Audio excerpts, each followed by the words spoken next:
Surely by now our skittish sailors have learned their lesson. Ninjas! Streliete spushik! Chaos! What the fuck?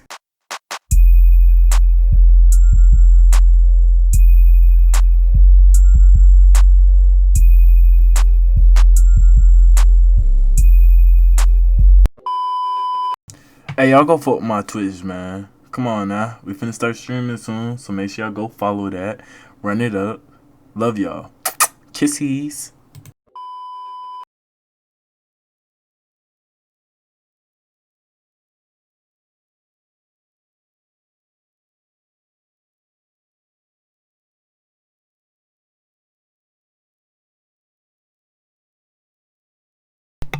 Gotta do that shit all the way over again. What's good, DLC? How you doing, family? Man, we back again with another video. The dumbest Russian voyage nobody talks about. My mic was muted, that's why I did all that again. But it was recommended video. This is probably something I would never watch, but hey, we finna learn something today though. There, like spaghetti and meatballs, a sorority girl in a white Jeep, or depression and alcoholism. What but the like fuck? US presidents and convertibles, not everything can be a match made in heaven. And as much as Mother Russia would love to dominate the high seas, nearly landlocked nations and stellar navies don't exactly go hand in hand.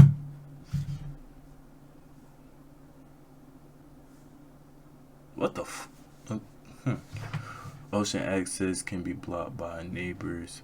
Low population of the Arctic Ocean. Frozen in winter, low population density. I don't know what the fuck. But for all the Russian Navy's dismal, underwhelming, pathetic lack of glory in the early 20th century, Damn, it's shit always on them important to niggas. look on the bright side. Like how it gives me good YouTube content. So on today's episode, I'm gonna learn you all about the misadventures of the Russian Baltic Fleet.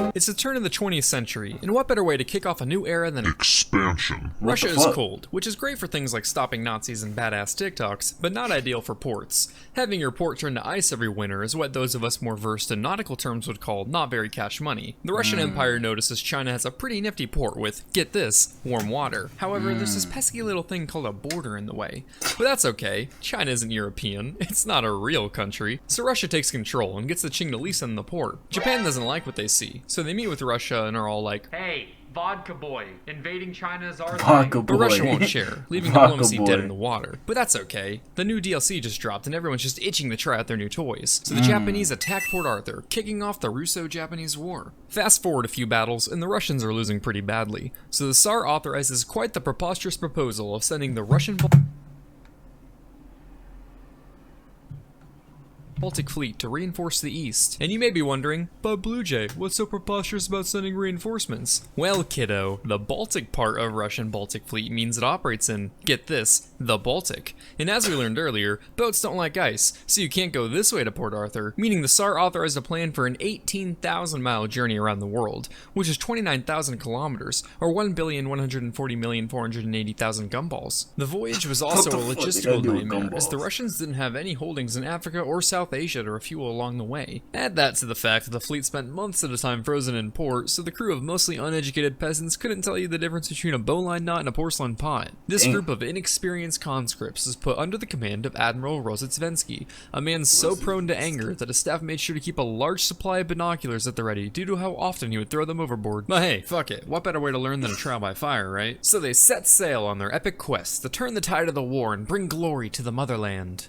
And immediately the flagship runs aground and a cruiser loses its anchor. While they waited for the flagship to refloat, a destroyer forgot friendly fire was on and rammed into a battleship, prompting it to return for repairs. Don't worry men, surely this can't be foreshadowing. As the fleet pushed on, a growing That's hysteria crazy. spread amongst the crew. They were afraid that at any second they'd be ambushed by Japanese torpedo boats.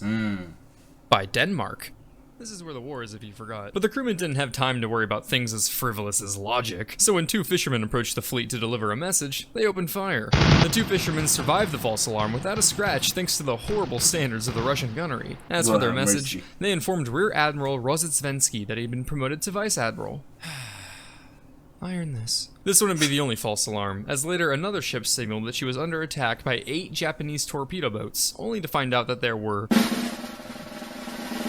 0 Japanese torpedo What the boats. fuck? There was just nothing there. Having survived the Baltic, our heroes made their way towards Britain, where they encountered a small group of fishing trawlers at Dogger Bank. But surely by now our skittish sailors have learned their lesson. Ah, ninjas! Strelietes pushik!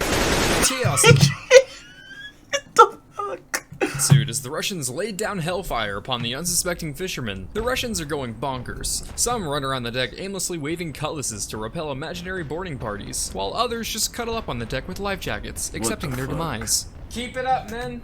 These Japanese have horrendous aim, Igor. We haven't even taken a hit. But hey, at least this time we made sure they weren't fishermen first. We're shooting at fishermen, aren't we? Definitely a possibility, sir. Definitely a possibility, sir. Well, at least we didn't fire on our own ships, killing a sailor and Russian Orthodox priest. The British trawler fleet were sitting ducks as their nets in the water prevented a hasty escape, and the Russians fired at them for 20 minutes before realizing their mistake. While this 20 sounds like the minutes? setup for a massacre, you forget our heroes are about as effective as a guy holding a fish on Tinder, sinking only one trawler and damaging 2 of their own ships. The battleship Oriole really captured the spirit of a TikTok pickup artist, reportedly shooting 500 shots without scoring a single hit. 2 fishermen and 2 Russians died in the mayhem, so at least the survivors can brag at the local pub that they tied with the Russian Navy. This event became known as the Dogger Bank incident and nearly ignited a war between Russia and Britain. The Brits just settled for revoking their access to the Suez Canal, forcing the Russians to make a slight tweak in their course. The slow, Whoa. coal-powered fleet made its way towards Africa, attacking more civilians and cutting underwater telegraph cables along the way. They met up with some German supply ships to refuel due to the aforementioned lack of African holdings to make port. What nice friends, those Germans. I'm sure the relationship will last. Africa's pretty big, World War almost as I big as my and II. self-loathing, so they took on double loads of coal and kept giant piles of the stuff just sitting on deck. Definitely the kind of thing to land you an EPA audit. But it's not like any sailors were going to die from black lung, except for the ones who did. Morale is low, so the Tragic. Russian crew decides to lift their spirits by treating themselves to the exotic pets of Madagascar. Alright men, you all can... Hey, Igor, stop sniffing glue for a sec, buddy. You all can go to shore